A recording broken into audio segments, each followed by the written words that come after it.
they're going to be side by side coming down, and it's going to be Caleb Hall taking it.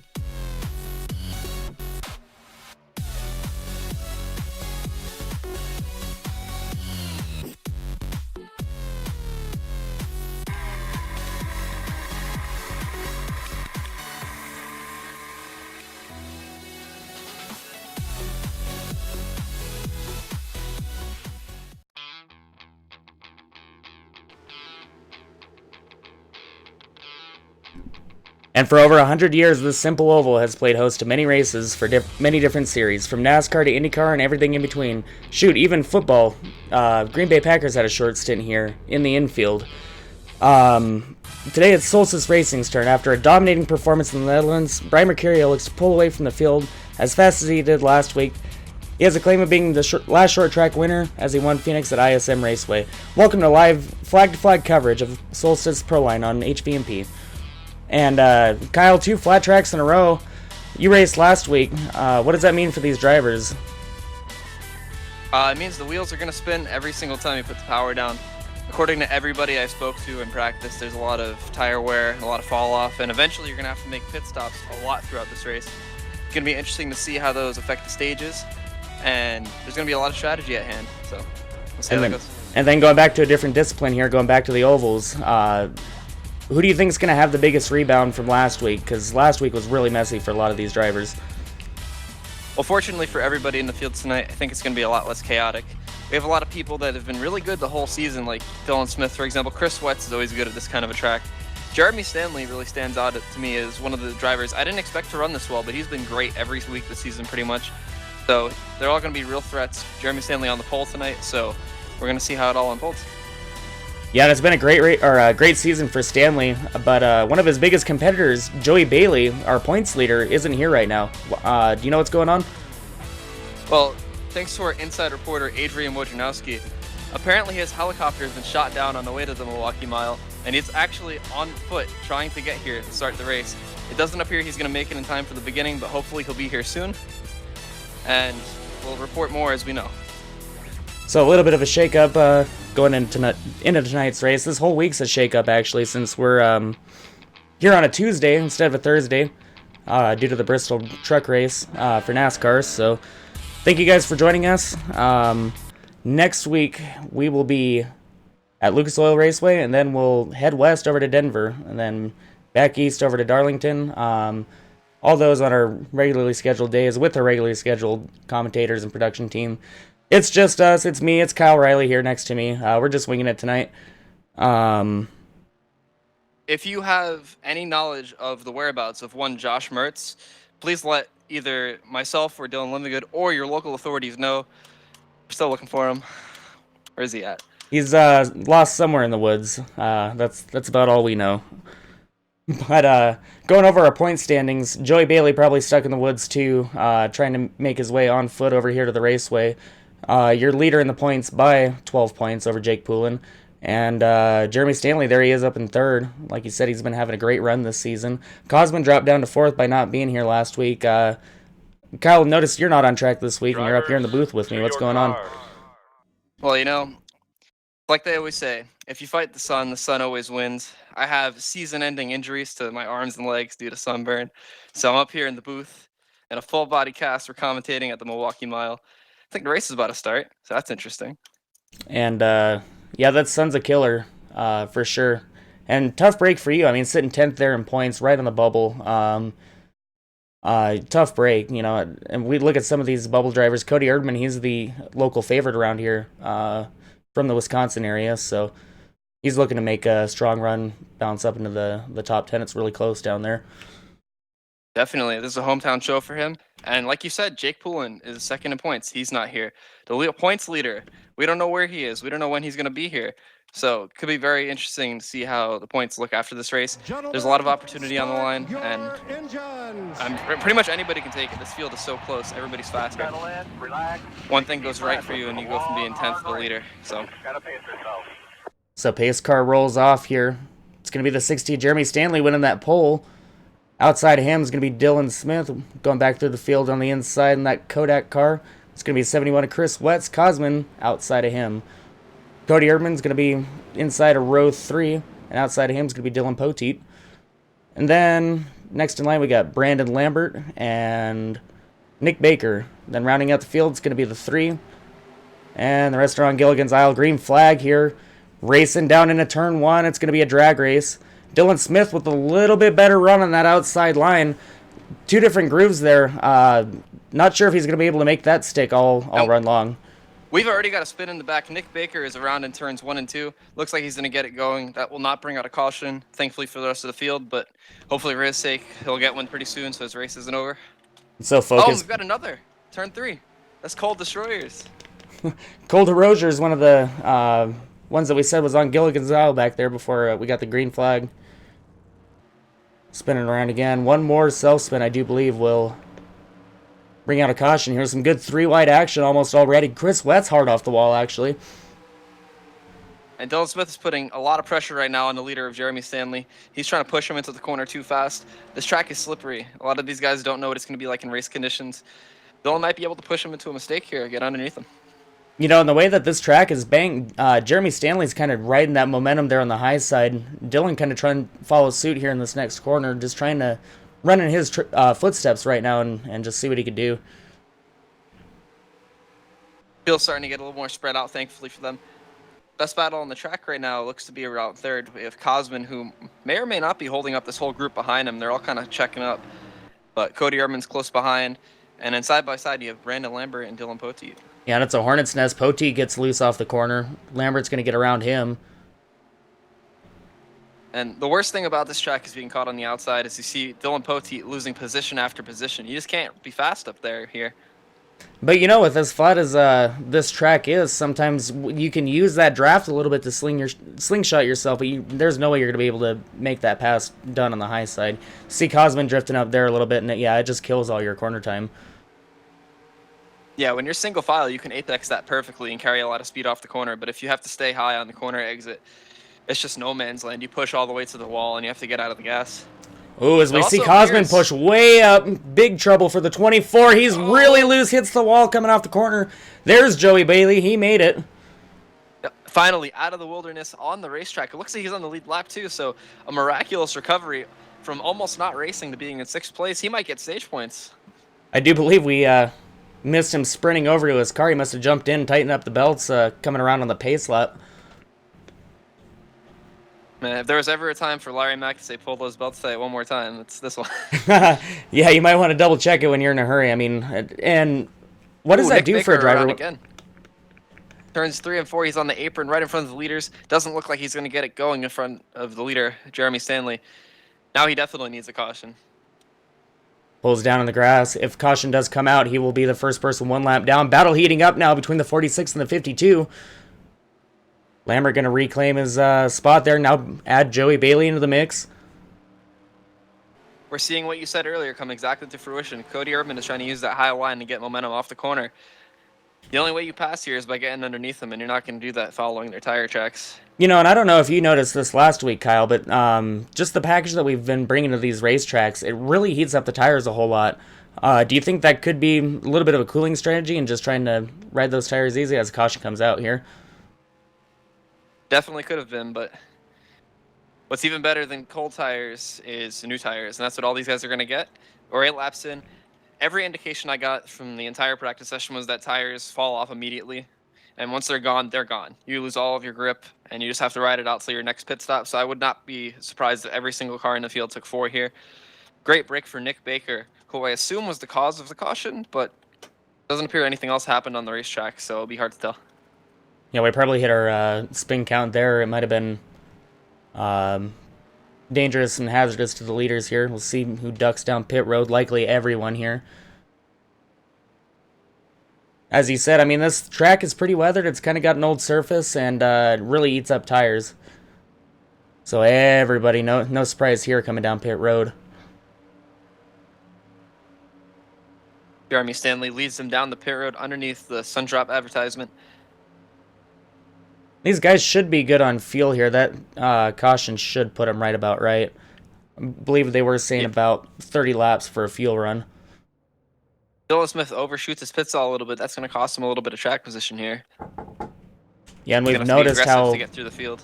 Yeah, and we've noticed how key these pit stops are all season. Interesting note, Brandon Lambert, 2 tires. He took right sides only on that pit stop, along with fuel. That's going to give him track position, but at what cost? So we'll see. I mean, yeah, and track position is another thing that we've been watching you guys fight over all season. Is it's just really, really hard to pass. The way that these setups, I could tell, you're on that really fine line the entire race, and then especially when those tires start falling off, that's when we really see stuff starting to spread out. Yep. With these rules, it's so hard to actually stay in front of somebody. Everybody's so fast, and once you get by somebody, they're already trying to pass you again. As we head through the restart zone here, with Brandon Lambert in the lead alongside Jeremy Stanley. Revving up those engines here for the restart. 46 gets a great run. Almost going to clear Stanley into turn 1, but then hard down on the brakes again. And if you're Cody Urban right now, you have to think of a backup plan in case that 46 doesn't have the grip he needs as he pushes up in front of Jeremy Stanley. And he's going to clear himself off at 2. Stanley here for the crossover move. Old tires like that can be the biggest detriment to you if they start getting loose. You could lose 5, 6 spots in one corner if he messes up. But he's holding his own right now. Might have the lead off of turn 4. And it's a really close battle to drag race down to the start-finish line. Bailey wants through as well. This could be the comeback story of the century. From almost not racing after a terrible helicopter accident to being in 3rd place. We're on lap 11. We didn't know if he'd even start by now. And he's going for the lead. Yeah, and like we said, such a weird schedule for so many of these guys. It's going to be a huge shakeup in points this week. Ooh, Stanley there trying to fight back on the inside there. What Brandon Lambert is doing right now is impressive. I didn't think anybody would be able to hold the car off on the high side like that. And he's doing it on 2 tires. He doesn't even have half the grip these guys have behind him. And he's holding them off. It's going to be no match for Joey Bailey, though. Bailey slots in a 2nd. Cody Erdman getting up in the mix there. And that Cole Trickle throwback. You had to know he'd be in the mix at some point tonight. He's really good at maximizing his short run speed. I'm pretty sure he's going to try and get as many spots as he can now and try to just hold them off later. Oh, and not to mention, this is his favorite track, because remember, he's a hometown guy. He really wants to, prove that he knows this track. Definitely. See the 46 car having some issues in front of the lead. It's actually going to help him here if... Oh, he gets turned! Oh, and we got... The whole field! Huge wreck coming off of turn 2. The 52 to 24 is around. The 46 to 51. Oh my goodness, Dylan Smith's involved.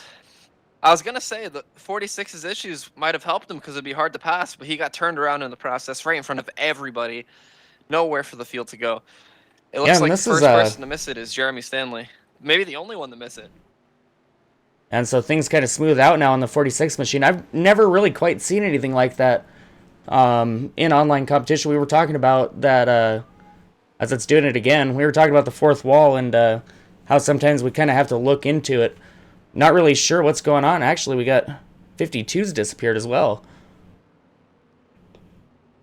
Could be some issues. We have a lot of storms throughout the United States tonight, unfortunately. And might be giving some of these guys issues, A lot of electronics on those pit boxes, And actually, I almost thought it was me because, yeah, we have a giant hailstorm getting ready to run through. So, yeah, lots of weird stuff happening there. It's going to bring in another caution here. Let's go ahead and let's go back and take a look at that replay, see exactly what happened.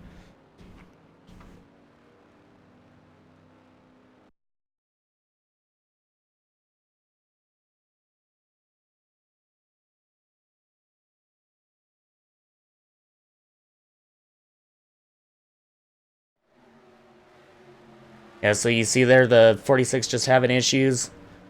51 got loose and really kind of had nowhere to go. Tried to back out of it so he wouldn't wreck the blinking 46, but at the end of the day, he ended up getting run over by Stanley and just kind of a chain reaction from there.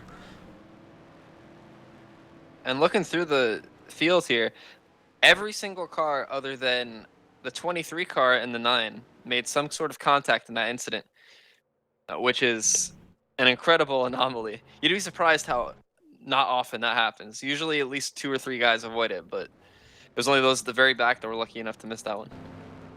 Race off pit road here. 60 car retains the lead, 24 in second. Cosmo got spun around in that and actually gained spots. So that's about as lucky as you can get getting involved in a crash. Steve Rada in the lead. Appears he stayed out. I don't know if he's going to restart up there or if he plans on coming in this time, but that could be a very interesting strategy call. And while we have a quick second here, I'm going to walk away from the mic here. Kyle, you can continue. Definitely. Well, it appears Steve is going to stay out. He's actually going to restart this race in the lead. We're coming to turns 3 and 4. Behind him on this restart is going to be Dylan Pote. So Dylan Pote is going to be in a situation that we mentioned Cody would be in the last time. The last thing you want is to get held up by a car with older tires. And here we go. He fires off really well, gets a good run into turn 1, but unless he clears that 60, it's going to be hard to keep the lead. And there he goes up the hill. 60 car takes the lead. Jeremy Stanley up in front. Poteet made a great move to get underneath him, and now it looks like they're all single file on the bottom trying to get past Steve's car. Keeping it a lot cleaner last time. That wreck must have really got them worried for their future. We're not even halfway in stage 1 yet. A lot of guys already been in 1 or 2 crashes. Ooh, bump from the 46 to the 71 on the front stretch right behind Steve Rada. This could get ugly if they keep making contact. Double wide off of turn 2. Everything's pretty uniform, but those are 3 aggressive drivers that could easily be a highlight in a few minutes as Chris Wetz goes way up the track. Don't think that was on purpose at all. He loses a spot to the one of Dylan Smith. You know, Chris Wetz, known for his tire strategies. I don't see any way that could possibly be helping him today, but I've seen him go up there more than once. So if anybody's going to know how to save tires, it'll be Chris Wetz, as the rest of the field seems to start making its way by the 3 of Steve Rada. And up front, the 24 trying something new. He got run wide by the 31 of Dylan Poteet. Joey Bailey, who just was in that last accident, tries to get below him but gets loose. Dead even off of turn 4 as they get to the line. Cosmo's starting to pull ahead.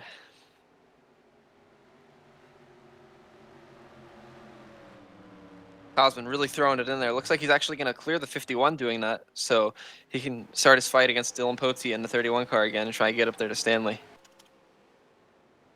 Oh, the 71 car in the back spun out. I don't think we can show you that right now, but Chris Wetz self-spins in the back of the field. That does not bring out a caution flag per Solstice's rules, but he got it back going. Looks like he'll stay on the lead lap, at least for now, and he'll need a caution to get things caught back up. As the leader crosses the line, we have 16 laps to go in stage 1, so he won't have to hold off long. Car doesn't appear to be damaged too bad at all. Yeah, and Kyle, I do thank you for that. Battle for the lead now. Actually, 31 diving it in on the inside on the 60 with Jeremy Stanley. Gonna try to make it stick here. Gets to that run on the inside, but is it gonna be a... Yes, it is. Oh, shoves Stanley into the wall. It is way too early to be racing like that, but here we are having it happen. Oh, he misses turn 1. He slides up the hill. This is going to give Jeremy Stanley a huge advantage off of turn 2, and he's going to take it. And Urban pushing it way up, too, in the back. Cosman looking to get revenge. Cosman got pushed up the hill by the 31 just a few laps ago. Will he retaliate? Oh, as Bailey gets wicked loose. He's going to get shuffled back a bunch of positions. Yeah, and like you said, this is a little bit early to be running like that, but we've seen that Stanley is kind of the Iceman out there in the field.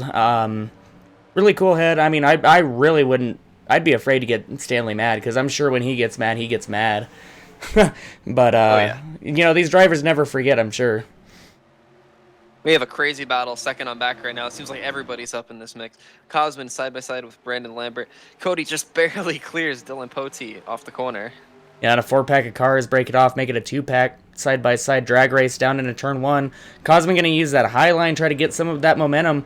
And, you know, I've seen kind of over the run here, these drivers really like to dime in the corners. But, you know, if you have somebody behind you and you have them behind you working the draft, you really can't take advantage of that because they can slingshot easily onto the inside. And so it's kind of a double-edged sword, you know what I mean?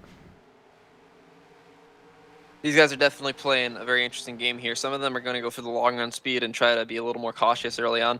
Some of them are just trying to get what spots they can now. We only have 12 laps until the end of stage 1, so... Oh, is the 24 Cosman Yoneshi's around? It appears there was contact. Oh, no, there was no contact. He just loses it in turns 2. That will bring the caution flag, though, as it was right in front of the whole entire field. And that, yet again, changes everything. You have to bet they're coming down pit road this time.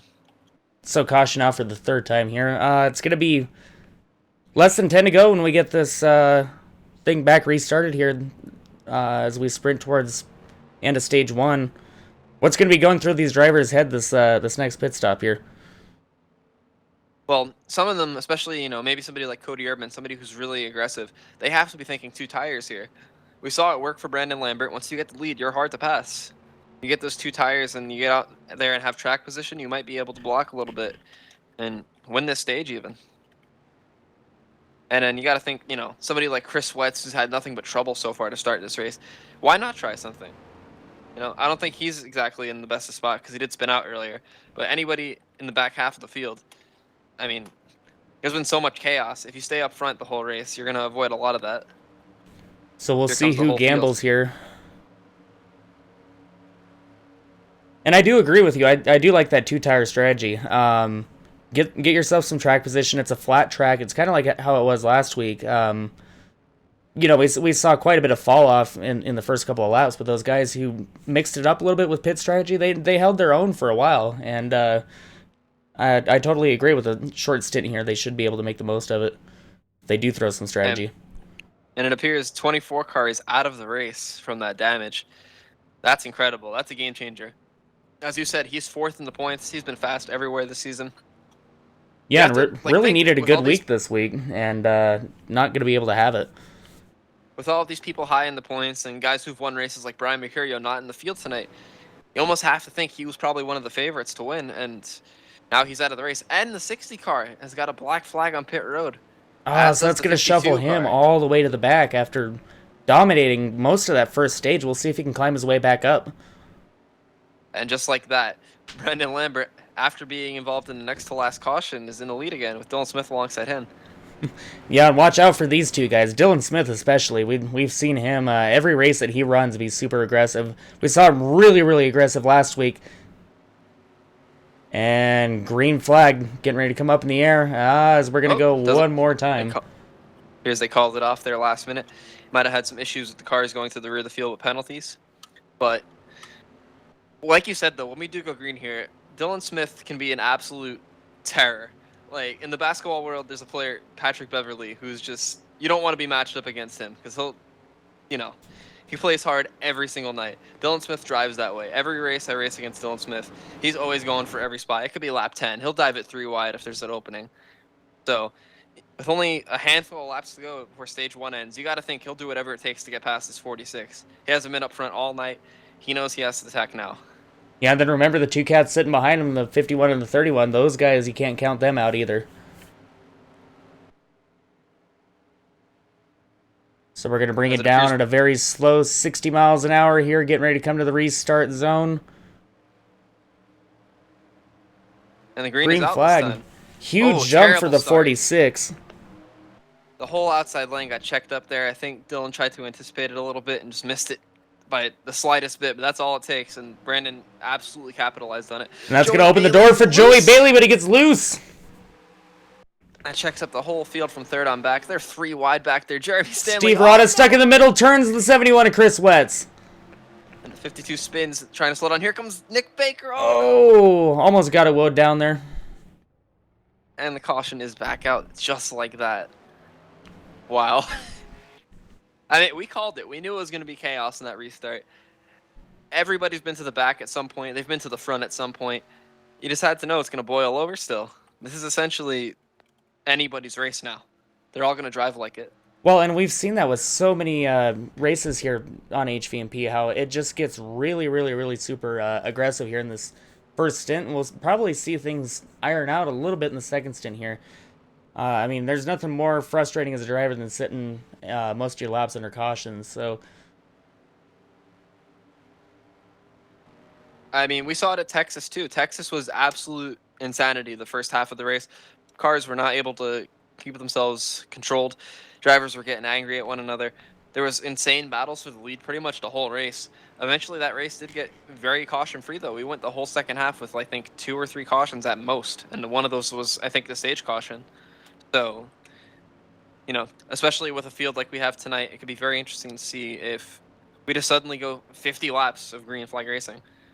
And if we do that, that just opens a whole new world with pit strategy.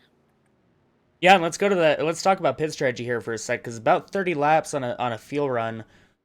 When do you think these drivers are going to come in screaming for tires? Because it's going to be tires first, isn't it? I don't see these tires lasting any more than maybe 25 laps. There's going to be guys like we have Chris Wetz in the field, and he's an anomaly. He's going to be able to stay out much longer than anybody else if he really wants to. But, there's some guys that are the polar opposite. Like we said, Dylan Smith, Cody Urban. These are guys who are going to go fast as long as they can until the tires give out on them. So you can't imagine that they have the same length of their tire runs. Yeah, and then as soon as you kind of get spread out here with as small of a field as we have, really it makes it hard to make up those positions. Definitely. Milwaukee is very notorious for being, well, a one-groove racetrack. That can be a blessing and a curse sometimes because, there's one way to pass people, but once you get that one advantage, you're pretty much set. The only time we've seen that not work is when Brandon Lambert was holding off the leaders with 2 tires, and how he did that, we may never know. That should be hard. And who knows? This could be another immediate caution here. We have everybody 5th on back with slightly fresher tires. 1 lap might not seem like much, but if they lose 1 or 2 tenths a lap, that could be huge here. Yeah, and we'll see, and this will really be the test whether it's going to be tire heat or tire wear. We've talked about that a lot this season. So getting ready to come down to the restart zone. Green flag back in the air. Great restart again for Brandon Lambert. He's really been doing that perfect all night. 4 laps to go in this stage. Can he hold him off? Times are really good. It's going to almost go 3 wide. We're looking 3 wide. There for about 4th or 5th. Dylan Potte's been mad about that all night. He was talking about how the high side has not gotten any respect from the people below them. So you have to think if somebody takes advantage of that, he's going to be mad at them. Here as he goes wide and hits the wall off turn 4. He's going to lose 3 or 4 positions. And we really see there how that one groove works, because as soon as you get out of it, you're up in the wall. Joey Bailey closing in on Brandon Lambert for the lead. These two are on even tires, I believe, so they've also been the 2 fastest cars. So it'll be very interesting to see, 2 of the 3 fastest cars. Jeremy also in that category. But it really can go any of their ways right now. Didn't end too well the last time these 2 were battling for the lead. And we thought he might have been screwed, but the 60 of Jeremy Stanley, he's there peeking into 3rd and running down these leaders. Look at the run he gets on Joey Bailey. As the 3 car gets sent into the wall by the 1, the 52 spins to avoid. I don't believe this will be a caution, but... Oh, as the 9 of Nick Baker hits him really hard there. Oh, that I believe will be a caution. That is incredible. They don't say anything, though, so I believe we're still racing, as they're going to get the white flag this time. So top 3 under a tablecloth right now. See who's going to make a move. Joey Bailey tries to dive it on the inside, gets really snappy loose there, opens up at the door for the 60. Can the 60 make a run on the 46 going into turn 3? That 60 is going to have to send it here if he wants any chance at all. 51 tries to hold off Joey Bailey in the back. Or 51 of Joey Bailey tries to hold off Dylan Smith in the back, excuse me. Oh, and the 46 goes wide. Doesn't look like Jeremy's going to have an opportunity to get the lead, though. Dylan Smith sneaks into 3rd place with the fresh tires. That's incredible. Yeah, and we see how big of a difference that makes. So, really, track position is key, but as long as you play your cards right, it doesn't seem like it's too hard to get back up front. And, we had to expect the stage was going to be crazy like that. There's so many cars that aren't here tonight. It's a small field. If you show up tonight, you're guaranteed 11th. Cosman is going to finish 11th despite not finishing more than 30 laps tonight. So the way you're going to make an advantage on anybody else in the field is by getting these stage points. So I don't know. That's why I think we're seeing tempers flare so early. That's why I think pretty much every car in the field has damage of some kind at some point. And all this strategy is just going to get even more crazy as we go along. Yeah, and really these 2-stage races, they really put the driver in a box, and they really have to go hard at the beginning of the race and at the end of the race. Middle's kind of where it gets okay. You can kind of ride around, learn your car, figure out the track a little bit more, so you can kind of learn those things towards the end. But Definitely, add some interesting strategy into it. I don't think we'll see anybody venture into 4 tires here. We don't have any more guaranteed cautions. The stage is the only one we're gonna, know of before it happens. So, just in case we do get that long run, you can't risk 2 tires right now. As Jeremy Stanley using that number 1 pit stall is gonna take the lead on pit road, paying dividends from his good qualifying run. Yeah, and that's really an important thing too, because going back to the pit stops and how you got to be on every single pit stop, having a straight shot out of your pit box helps so much. Especially here, this pit road is very strange. It's kind of unique in the sense that so much of it is just to the left of the entire track. The entrance is weird. The exit leads you almost directly to the grass. So there's so much that you have to think about just exiting it. If you're 3 wide, it's kind of like how Martinsville, you have to single file out there as we head to the restart zone. Get ready Doesn't appear we're again going to for be some going green three. this time. We're gonna be getting ready again for some 3 wide action on the track. It's 3 wide on pit road and 3 wide on these restarts, and we'll see who's gonna get shuffled back. Now, if we were to get a quick caution after this restart, I feel like everybody other than maybe the 46 and the 60 are going to pit. Because we've seen track position matter, but pretty much whatever they do, you have to do the opposite. The 46 and the 60 and the 51 of Joey Bailey are kind of in a league of their own. Even in that last little stint to end the stage, they were so far ahead of everybody else by the end of it. If we get 20 laps in a row, they could have 5 or 6 seconds on the field, and you can't make that up. This field is so close talent-wise, you can't make up that much of a gap once it's there. So Yeah, that's kind of one of the things about these races is those grudges kind of grow here, lap after lap when you can't get around somebody and you got to try to play that position. And when push comes to shove, you maybe nudge them out of the way a little bit. Green flag. It's going to be the opposite of the last couple of restarts. 60, Jeremy Stanley gets a great restart. Going to clear the 46 going into 1. Nick Baker gets pushed out of the groove in turn 1, but he's able to keep it under him. And it looks like Dylan Smith is going to actually try and get second place here. Might clear him into turn 3. He's going to get it done. Let's see if the high side has anything with those fresh tires. Not today. Here comes Joey Bailey. Joey Bailey almost gets into the 46 there. Joey Bailey has a lot of speed, but every time that car is near anybody else, it gets a little scary. He's driving it real hard, and the car gets loose on him almost every time. Those gloves working back and forth in the windshield for sure. And that 46 car still looks a little bit jittery. You have to think he's probably giving him a little more room than he would otherwise for that very reason. Yeah, and actually, we're seeing guys give a lot more room than they were in that first stage. Like we said, things are going to kind of calm down here a little bit, it seems. Not for the 31, though. He's going to make a move on the outside of the 71 of Chris Wetz. Try to take the high side around the 46.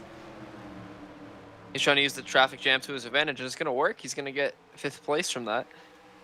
Cody Urban now attacking the 71. And we really see this as a momentum racetrack. If you break your momentum in one corner, you better expect to lose 2 or 3 spots until you regain your stuff.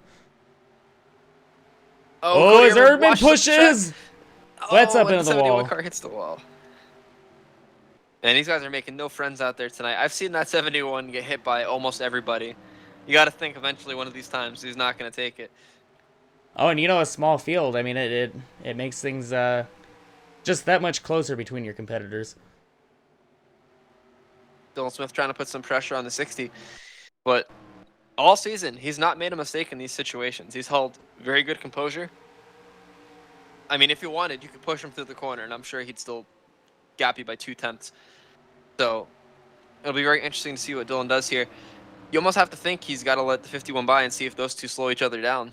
That's probably the best strategy at this point. So yeah, and it's really a good showcase of the 60's temperament right now because he's letting the one, try to get close. He's going to try to maybe push him back into the 51 a little bit, let them race because as we've seen, both of those drivers, the one and the 51, they love swapping it up. As Nick Baker appears to have spun off of turn 2 and is gone behind the wall, it appears his race is done tonight after only 43 laps. That's a shame. So another tough week for Nick Baker in the 9 machine. Thankfully for him, though, like we said, a small field, it's not as hurtful to finish bad tonight. You're still going to get better points than you would otherwise if 20 people showed up. Steve Rada out of the groove off of turn 4. Chris Sweat's running him down. That's for 7th place. Looks like they're going to be side by side. Actually, no, Chris goes right by. Oh, 31 of Poti gets way loose and out of the groove. 31's going to sneak by. Here comes the 71 of the 3. Going to freight train around him.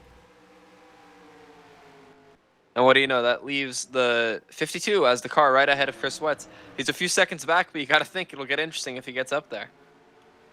Yeah, it's definitely. I mean, and I've noticed too that really, I mean, this is I'm a huge, I'm a huge tire guy, basically, and so I love getting into the science of the tires and stuff. That I think is what we're really seeing is an effective tire heat, because when you get that draft and you start going faster, it puts that much more force on the tires, and we kind of see, at a one groove racetrack like this and a flat track and one with not a whole lot of grip, that it kind of plays into the single car's advantage when you pull up on a pack like that. Plus, Really fantastic stuff. At least with this group of drivers, a lot of the driver's mindset is we just follow everybody ahead of us. If everybody goes way too fast into the corner, you're probably going to go way too fast too, because all of us are trying to lose nothing. Everybody's so close. We're all pretty much doing the same thing. You could lead everybody off a cliff as a leader if you really wanted to. You got to think that 52 sees the 46, the 51, the 1, Jeremy Stanley, the 60s car in the lead, and they're battling real hard up there. If they overdrive trying to pass one another, he might also go up the hill, and there he goes, right there. As soon as we mentioned it, he goes up the hill. 71's going to make up a lot of time on him. He's going to lose a lot of distance from those lead 4. Yeah, and when you're so close in competition like that, it really does become kind of a bit of a primitive driving style, because you do follow the guy in front of you, and you kind of have that fight or flight mentality once you see the door open up a little bit. Somebody wiggles up in the corner, just maybe a half groove, and you go, oh, I could dive it in, and end up scrubbing your tires off, and then you have somebody like Cody Erdman come back into the mix. Yeah, and we've seen it, man. This is the year of the fight. Everybody's holding grudges this year. Solstice drivers, NASCAR drivers, everybody, F1 drivers. Tempers are flaring, and I mean, one little thing like what Cody did a few laps ago. Oh, he spins out. Hits it off the wall, keeps it the right direction, thankfully, so that probably won't go towards the spin count. But, wow. Once those tires get heat up, like you said, it's just over. Yeah, and I've been doing a lot of extracurricular activity myself this week, running a lot of different racetracks, and that's been key. And really, these guys who can put together consistent laps, you got to be king of the long run, especially here at Solstice when we get these big, huge green flag runs where we can stretch our legs. This definitely does feel like it could be a long run. Joey Bailey is very incrementally faster every single lap than the 60 car. That could be some of the draft, like we said. Milwaukee, while being only a mile, has very long straightaways. But it could just be that he's a little faster right now, and if he gets to him, it'll be interesting to see what he does. We've seen the high side actually be kind of viable. I mean, we didn't think it would be, but there's cars going up there and making passes, so that gives him 2 options at least as he gets closer. Yeah, and it's really just a matter of working in that groove kind of, and just, breaking in the tires and finding where that grip's at. The one car in the 46 is starting to close in. Oh, and Dylan Smith. Dylan Smith with problems coming off onto the backstretch there. That's going to hurt him, put him back behind the 46. That could have been teammates working together there. They are on the same team in this league, and maybe they just think Brandon's a little faster right now. He'll try to follow him up through the field. As that could be right. And a lot of cross alliances between teams too, and a whole lot of rivalries as well. Everybody's mad at somebody, and we're looking out for somebody else. So it's just chaos at all times. Even teammates. I mean, we've seen teammates get into it here in this league. So yeah, nobody's safe. Things starting to get a little more spread out. Now it's got to almost be a cat and mouse game. Jeremy Stanley, as well as everybody else in the field, knows how important these tires are. He's got a little bit of a lead now, a decent 6/10 lead over Joey Bailey. He could easily just start saving tires here and let Joey get a little bit closer to him, because as we've mentioned so many times, it's so hard to pass. There's really no harm in waiting for him a little bit, keeping your tires cooled down, keeping them less worn out. If you make it about 25 laps on tires, that's going to put you a little bit shy of a 2-stop race. So if you save it, maybe get 30 laps out of your tires instead, you might be able to make it on one stop if you really stretched it far enough. Yeah, until lap 55, we'll see how far these drivers want to push it here into this last stage. Lambert with a big The, move, look peeking on the inside. Bailey's gonna let him have the spot down there. yeah, as soon as we mentioned him, Joey Bailey seems to have fallen off a little bit. Those tires may be a little bit worn out. He was going really fast to start the run. That's just his nature. He goes fast at the start. He tries to pass as many people as he can on restarts. And unfortunately, this can be the consequence. Sometimes you just lose your speed too early, and then everybody gets him back. Yeah, it's really hard to shift your mentality too with the way the rhythms with the green flags and the cautions come throughout the race when you have so many in the beginning and you're just like, okay, well, all I need to do is push my car for 2, 3 laps. We'll get another caution. And now we see Oh, is the the 51 51 come to pit pitting? road. Ooh, he got in there a little fast. He better hope that he didn't get hit with a seating penalty, because that at this track can be a game changer. That can easily trap him a lap down if he has to come in and serve a penalty, and then we get a caution for something. So are we going to see anyone else? Some of these guys, that might be their only shot is stretching it into a one-stop race. We did not get to mention it earlier, but the 23 did come down pit road. He is now 2 laps down. I would appear he had issues, though, because that was quite a bit earlier than the 51 entered the pit. So, he's leaving the pit road right now after getting service, and he's already 1 lap down. If he does get a speeding penalty, that might ruin his race. Only time will tell, but Yeah, and really here, if we look in terms of lap times, we're really only at most running off probably about 6/10, 7/10 with where we're at with the field right now. So is it worth jumping down pit road and getting those fresh tires? well, it is in one way. If there are people that are going to try the one-stop strategy, like I mentioned earlier, they're going to lose so much time doing that. If those 5/10 now are going to be 5/10 over the course of 20 laps. So, with how slow this pit road is, probably not. But if those guys get checked up, or if somehow they blow a tire trying to stretch it further than they really should be, that could be a huge advantage. Even if their tires get to the point where they can't use them anymore and they have to pit, if it's too soon and they still can't make it on just one stop, then that becomes a huge advantage, because then he's had these tires for the whole time, and they're both going to have to pit the same amount of times. So it really depends on if these people can make it as far as they think they can. And tracks like this are hard to guess. You can have as much fuel as you want. It doesn't matter. It matters how far your tires can go, and that's hard to judge. Yeah, and these guys just doing everything they can right now to conserve. We see the 46 kind of back his heat off. The one's starting to back Oh, off a 3 little car, bit. flat tire in the wall. Got a blown right front. He's trying to keep it out of everybody's way. You have to assume he's going down pit road this time by. I don't see any reason why he wouldn't. Yeah, and a ton of right side damage there in the 3 machine. Came into frame just ahead of some of the leaders there, and he was already in the wall in the straightaway, so he must have blown it either coming off of turn 4 or on the straightaway. So excellent job getting out of the way, limping out of the way with that blown tire. That's always tough.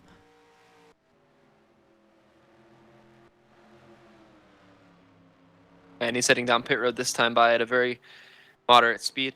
So, if anything, that is going to help the 51's case, though, because he's probably still going to be in the same situation lap-wise, and that's one less car he's going to have to pass. The 52 car has already gone a lap down as well. I believe he pitted. So, that puts him right now 6th in the lucky dog spot. Even though it's going to make sure he restarts behind all those lead lap cars, that's not a bad penalty. That's about where he started anyway. He was, 3rd by the time he pitted? 4th? So, it's worth the risk at this point. Yeah, now we're starting to see the 46 fall off just a little bit here. He's going to fall into the clutches of Dylan Smith. He's going to try to ride coattails of his draft. It might be time to switch those teammates back around again. And these guys have got to be thinking about pitting. I mean, we're getting close now. We're coming around to 37 to go. Almost 36 to go. That's going to put us really, really close to our window here. Yeah, we're right in the danger zone as far as tires are concerned. If they're going to go bad, they're going to go bad now. We saw it with Steve. His car already lost the right front. And I don't think he was pushing as hard as some of these leaders were. So they've got to be right on the edge. And if they don't go far enough, they are not going to make it on one stop. Dylan Smith this time comes down pit road. So service getting done on that one machine. Gonna try to short pitted just a little bit here for the one-stop strategy if this thing goes green. The 31 follows him down in fifth. This could be very interesting too. The one did not get all he could have on the pit road entry. He entered the pits at 40 miles an hour. Pit road speed tonight is 45. So, those 2 or 3 tenths he just lost, that could be it. Especially when you have Joey Bailey out there. If they have to make the same amount of pit stops tonight, Joey Bailey's advantage just got bigger. He's entering turn 1 right about now. Dylan's still getting tires changed. So, Yeah, that's how much that's worth. It's a huge game you got to play too, because if you end up making that, or if you end up going on the opposite side of that, it's a way bigger penalty than, losing a few seconds by slowing down 5 miles an hour. And so that's what makes pit road so tough. That's why we love these green flag pit stops. Is you really got to be on your game. You have to get the most. Jeremy Stanley enters pits. Leader coming down. The leader comes down this time. Oh, and Dylan Smith back down pit road. Got a penalty the last time, it appears. Trying to make up time. And, yeah, see, that's what I was. That's what I was saying. If you end up pushing it too hard on the other side of the spectrum, you end up getting popped for speeding and have to come back down pit road, and that's just gonna kill his race if it goes green from here. You have to think he probably knew he gave a little bit up on entry and tried to get it back on exit, and you only can do that so far. He had a very late pit stall, so it'd be interesting to see if that's what happened. But And actually, I'm not sure if it was assessed on pit road or if it was on pit road exit. That might be another thing to watch. Is with this really flat apron, it can be really easy to push up and miss the commitment line.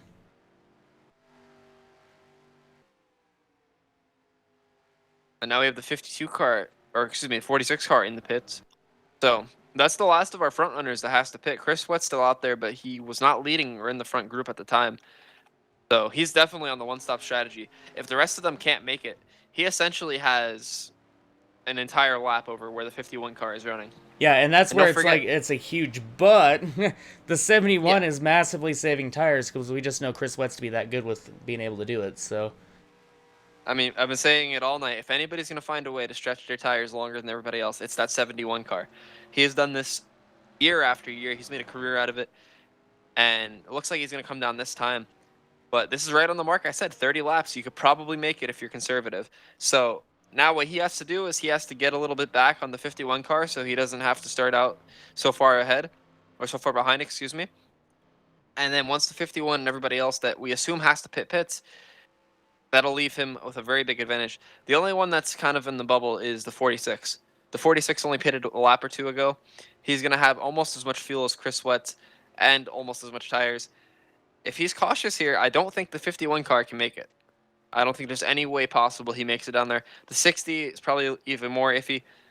So, I don't know.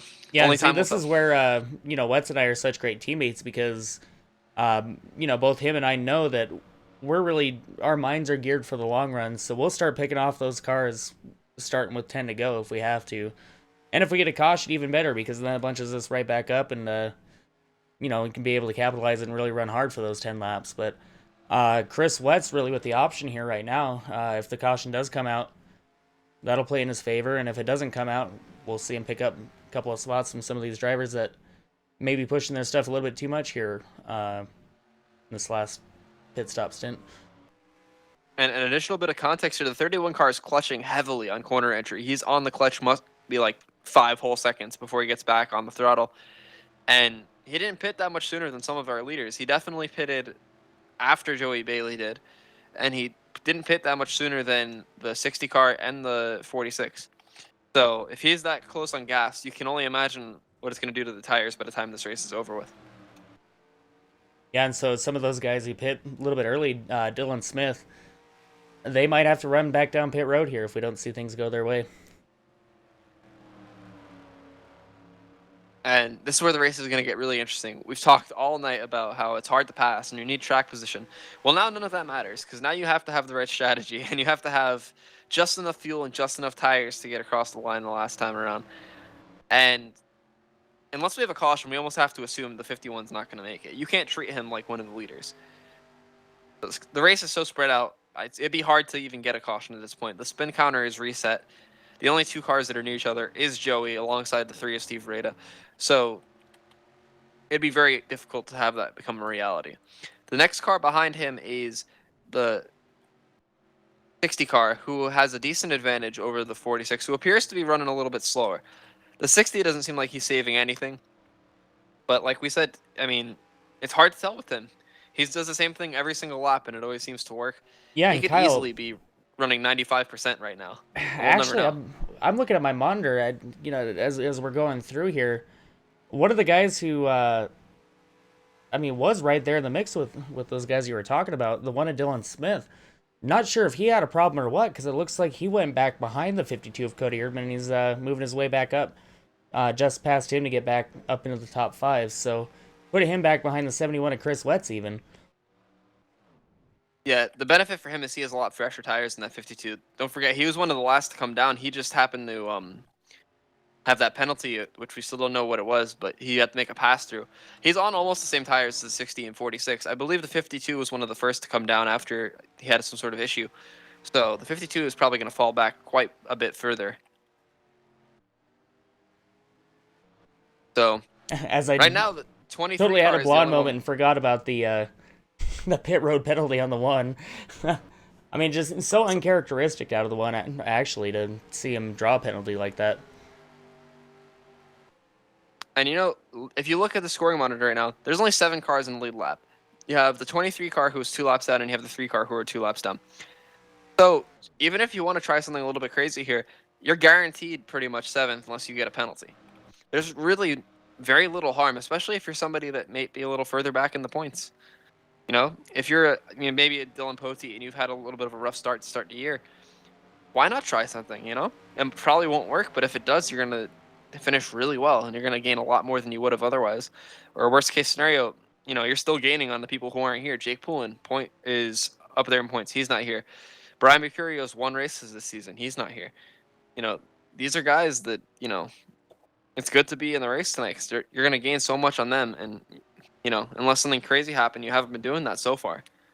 Yeah, and speaking of trying things, 52's down pit road right now for his second pit stop here in this stage. So, Oh, and the 60 car's in the pit road. so we're gonna see Jeremy definitely Stanley. two-stop strategy here from some of these guys.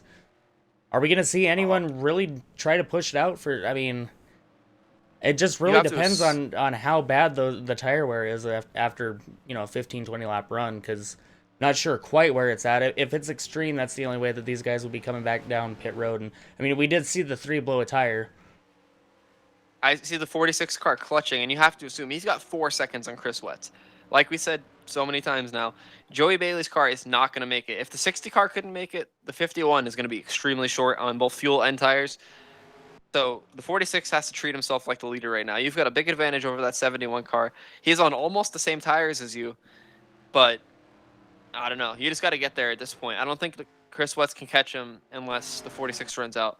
The 46 needs to use that whole advantage, back up to him, keep whatever you have right now, and hopefully you make it. We only have 20 to go this time by. So, I mean, you had to start saving before now, but it could get close. Yeah, and honestly, it looks like the 51 and the 1 again are the two up there not saving. As looking at their lap times, they're about consistent with where we had the previous fall off at. Yeah, their biggest hope right now is a caution. Oh, but it doesn't look like they're going to have a chance to get it. Joey Bailey enters the pit road this time. He hit it quite fast. I don't know.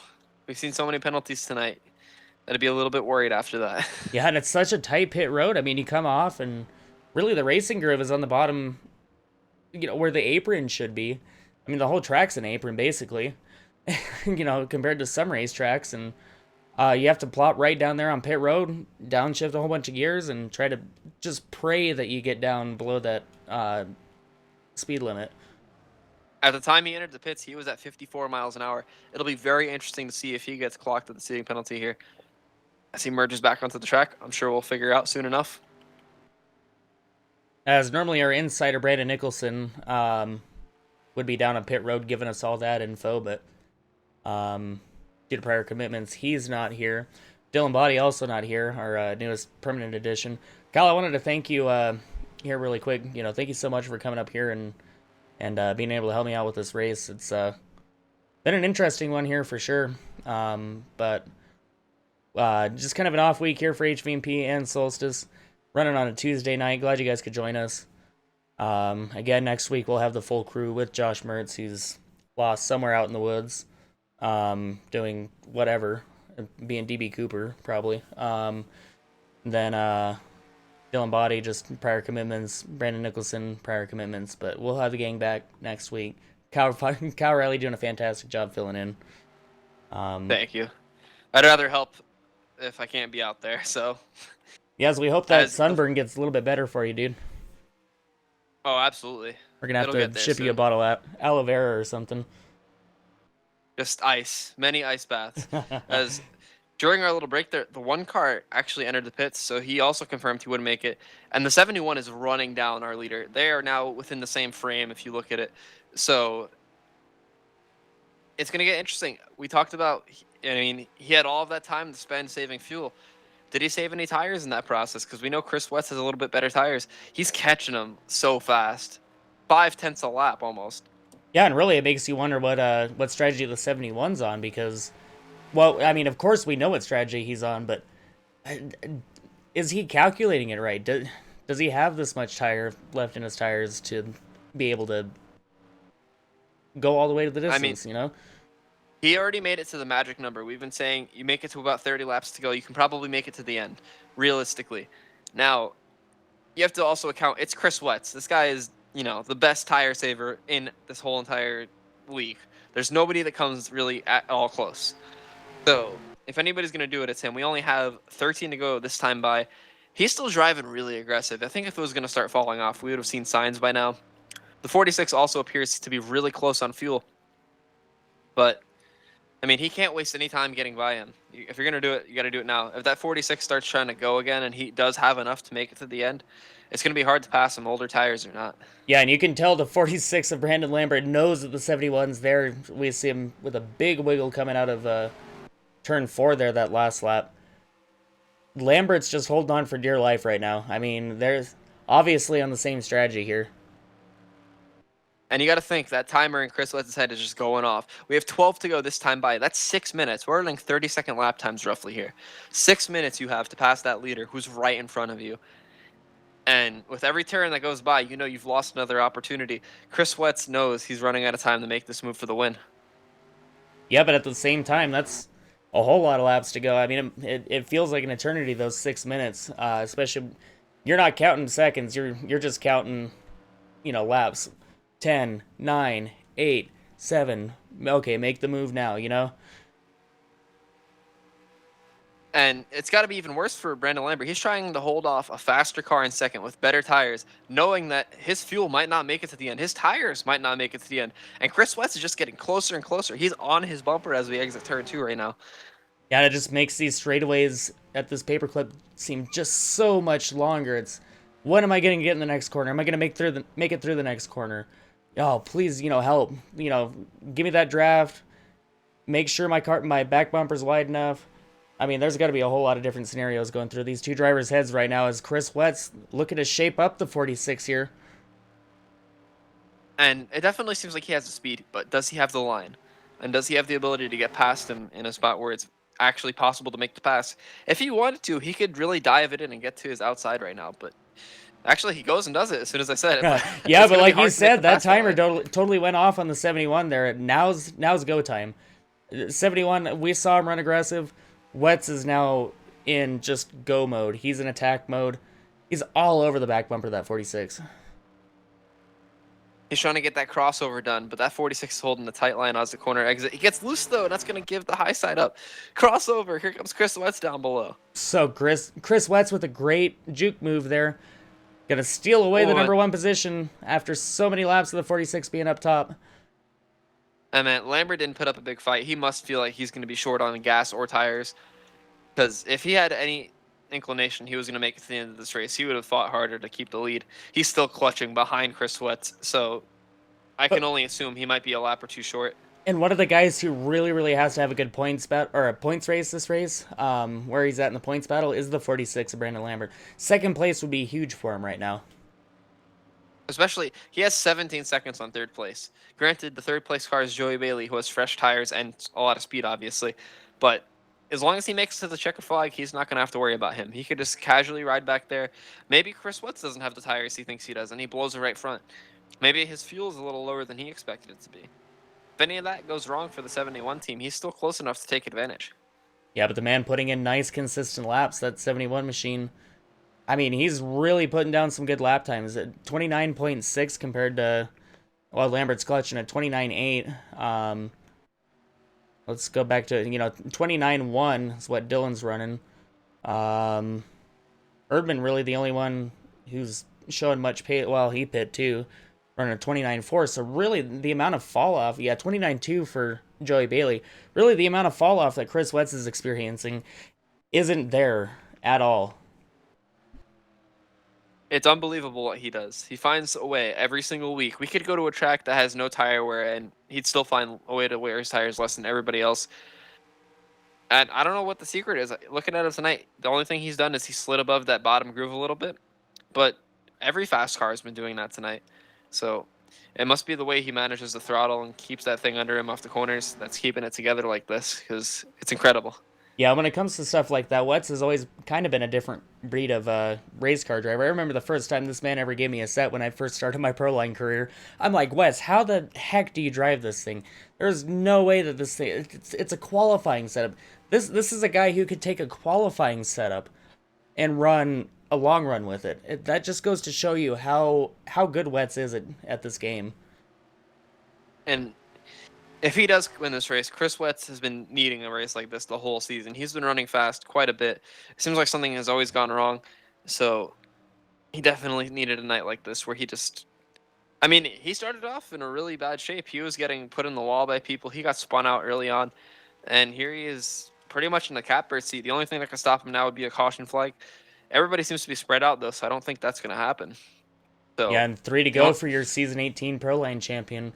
As long as you're right, as long as he can bring it home, I mean, really, there's nothing foreseeable other than something catastrophic. And we don't, I mean, every time we end up talking about something, it ends up being commentator's curse. So we'll keep quiet up here until he crosses the finish line. But man, yeah, what a run by really Wetz, Lambert, and then one of the guys keeping his momentum rolling through the season, the 51 of Joey Bailey, our points leader. Yeah, unless whoever shot down Joey Bailey's helicopter is in the grandstands looking for the 71 car, I think nothing's stopping Chris Wetz tonight. He's got such a huge lead. If he knew he was going to run out of fuel, he would have known by now. It would have been losing fuel pressure. This is only a mile racetrack after all, so that means we're coming to 1 mile to go this time by. So he should make it pretty much single-handedly with no problems. Yeah, I'm going to put the points graphic up there for just a minute. You see how much this guy has to gain here by bringing it home, bringing it around one more clean lap. 71 machine sponsored by Kodak, Aero, High Voltage Media Productions. Gotta love it when we get a win for the team. Chris Wetz diving it down into turn 3. And just a couple of corners away here from bringing it home. In dominating fashion. Chris Wetz is gonna win it on tire strategy. Brandon Lambert comes home second tonight. Third place all the way back in turn 2, actually, with Joey Bailey. I think actually this might be turn 4, excuse me. Turn 4. Here comes Joey Bailey. So we got cars all over the racetrack. 60 car going to bring it home fourth after dominating most of the night. You got to think he's a little bit disappointed. And the final car in the lead lap, Dylan Poteet crosses the line. Wow. So that's got to be one happy man in the seat of that race car right now. He's going to burn down the house.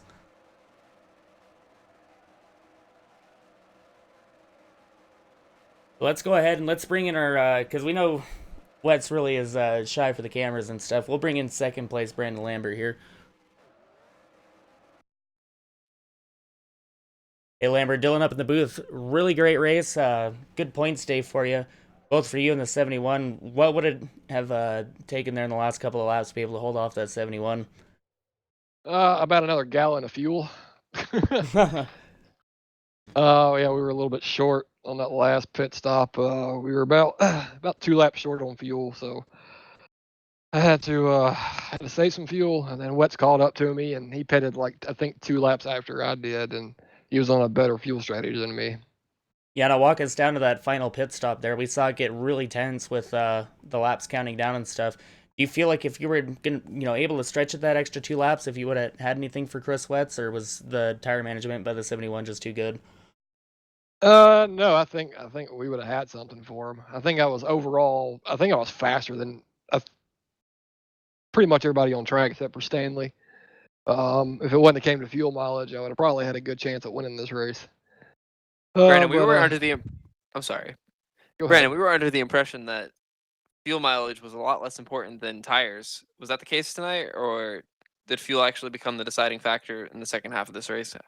It became the deciding factor. Fuel a full tank would run you about 30 laps, and we had about 63 laps to finish it. So leaving us 2 laps short on fuel, I had to save it. Yeah, and Brandon, we're headed to a couple of more flat tracks here on the schedule. Next week there at Lucas Oil. What's it going to take to be able to get through this kind of Midwest stretch? A lot of patience and some hard driving. Milwaukee and LOR are some of my favorite racetracks, and I'm really good at them. I was really good tonight, and hopefully I'll be really good again next week. Just have to buckle down and get the setup right, and see if I can't get in victory lane there. As we do wish you the best of luck here through this next swing we got. Lambert, Solstice admin, you got anything as far as the league's concerned to share with these viewers? I think the league is going well so far this season. I know we're a little off schedule with because of the real NASCAR trucks being on Thursday nights, kind of messing with our schedule here. So I'm glad we had 11 people show up for tonight. It was an off night for most of us regular people. So we'll be back on the schedule next Thursday at LOR. Yeah, and you got to argue it's definitely going to make the points interesting here going on out, especially with Cosman, even though he was in the field running last. Yeah, that's he'll have a decent points day, but there's a lot of people that gained on him. A lot of people that gained on Stanley. There's a lot of people that gained on Jake. So with me and Wetz, I think we were tied in points after last week, and so I think me and Wetz have the biggest gain of everybody. Yeah, for sure. Really a great improvement from that tight low gaggle you guys have going on in points there for about third, fourth, and fifth. Well, really the rest of the top 10 at that point. So thanks for coming in, and thanks for everything, Lambert. Oh, thank you. Yeah, and so really, there was strategy all over the place. I really think that if some of those guys could have maybe hung on to their tires just a few more laps, they could have been on that same one-stop strategy as Chris Wetz was. But we saw it be tough getting to that point, and that was really all she wrote at that point. So, and it just figures. We saw the whole race, people driving aggressive. We talked about track position. We talked about how are they going to pass tonight. It's a one-groove track. And, of course, the only thing that mattered at the end of the day was 1 gallon of fuel. Yeah, it didn't matter about nobody else in the field. Didn't matter about track position, anything. It's why I love these races, and it's really what makes everything so unique with these flat tracks, these a little bit different tracks that we end up running here at Solstice Racing. Really, each one and each race track has just a different characteristic about what these guys can do on racetrack and showcase their talents. So, and as we head into next week, hopefully the season-ending injury will not be a season-ending, and I'll be able to actually go out there and compete and keep up my season going. Had a pretty decent start to the year, so I don't know. Only time will tell. As we wish you the best of luck on that, but for all of our viewers, it's time we let you go. Drive home safe wherever you're going, whatever you're doing. Sitting on your couch. Don't stub your toe or something. But for everyone here at HVMP, thank you guys for joining us on a Tuesday night. A little bit more casual race for everyone, and still a whole lot of excitement. And we'll see you guys next week. Do it all over again.